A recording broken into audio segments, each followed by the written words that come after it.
அவுரங்கசீப்பின் கல்லறையை இடிக்க முயற்சித்ததோடு இந்திய மதச்சார்பின்மைக்கு வேட்டு வைக்கும் விதமாக பாஜக RSS கும்பல்களின் சூழ்ச்சியை முறியடிக்க ஜனநாயக அமைப்புகள் ஒன்று திரள வேண்டும் என தமிழக வாழ்வுரிமை கட்சி தலைவர் வேல்முருகன் அறிக்கை ஒன்றை வெளியிட்டுள்ளார். அதில் அவர் குறிப்பிட்டதாவது, இஸ்லாமியர்களை இழிவுபடுத்துவது, தாக்குவது, கொலை செய்வது போன்றவற்றையே தனது முழுநேர பணியாக கொண்டு காவி பயங்கரவாத கும்பல் நாடு முழுவதும் செயல்பட்டுக் கொண்டிருக்கிறது. பாஜக RSS உள்ளிட்ட இந்து மத வெறியர்களால் பாபர் மசூதி இடிக்கப்பட்டு ஆண்டுகள் பல ஓடிவிட்டன. இருந்தும் அன்றைய இஸ்லாமிய மக்கள் மத்தியில் உருவாக்கப்பட்ட அச்சம் தற்போது முன்பை காட்டிலும் மேலோங்கி உள்ளது. சமீபத்தில் சத்ரபதி சிவாஜி மகாராஜாவின் மகன் சத்ரபதி சாம்பாஜியின் வாழ்க்கை வரலாற்றை மையமாக வைத்து எடுக்கப்பட்ட சாபா என்ற இந்தி திரைப்படம் வெளியான பிறகு அவுரங்கசீப் கல்லறையை இடிக்க வேண்டும் என்ற கோரிக்கை தீவிரமடைந்துள்ளது. இக்கோரிக்கையை வலியுறுத்தி இந்து அமைப்புகளான விஸ்வ இந்து பரிஷத் மற்றும் பஜ்ரங் தள் அமைப்புகள் மாநிலம் தழுவிய போராட்டத்திற்கு அழைப்பு விடுத்துள்ளன. குறிப்பாக அவுரங்கசீப்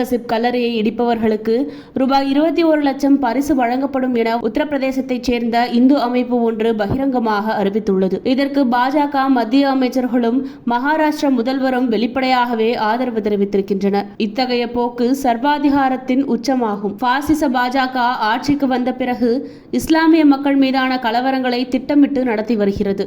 விநாயக சதுர்த்தி, ராமநவமி, ஹோலி போன்ற இந்து பண்டிகை நாட்களில் மசூதிகள் மீது தாக்குதல் நடத்துவது, இஸ்லாமிய மக்களை படுகொலை செய்வது என கடந்த 10 ஆண்டுகளுக்கும் மேலாக பாஜக கலவர ஆட்சி நடத்தி வருகிறது. அதன் தொடர்ச்சிதான் அவுரங்கசீப்பின் கல்லறையை இடித்து அகற்றும் சதித்திட்டமே ஆகும். இக்கலவரங்கள் மூலம் பெரும்பான்மை இந்து மக்களிடம் இந்து மதவெறியை தூண்டிவிட்டு அவர்களை தங்கள் பக்கம் திரட்டிக் கொள்வது மட்டுமல்லாமல் இஸ்லாமியர்களை எந்த உரிமைகளும் அற்ற இரண்டாந்தர குடிமக்களாக மாற்ற விழைகின்றனர். நாட்டில் வேலையில்லா திண்டாட்டம், பணவீக்கம், மாநிலங்களுக்கு நிதி ஒதுக்குவதில் பாரபட்சம் உள்ளிட்ட பல்வேறு பிரச்சனைகள் தலைவிரித்தாடி வரும் நிலையில் அவுரங்கசீப்பின் கல்லறையை எடுத்து அகற்ற வேண்டிய தேவை என்ன இருக்கிறது? அரசியலில் ஒழுக்கமும் இல்லை, ஆன்மீக ஒழுக்கமும் இல்லாத பாஜக இஸ்லாமிய மக்கள் மீது திட்டமிட்டு தாக்குதல்களை நடத்தி அடுத்தடுத்து வரும் சட்டமன்ற தேர்தல்களின் மூலமாக இந்திய ஒன்றியத்தில் பல்வேறு மாநிலங்களில் ஆட்சியை நிறுவிவிடலாம் என எண்ணுகிறது. எனவே ஒன்றியத்தில் உள்ள இஸ்லாமியர்களை அச்சுறுத்துவதோடு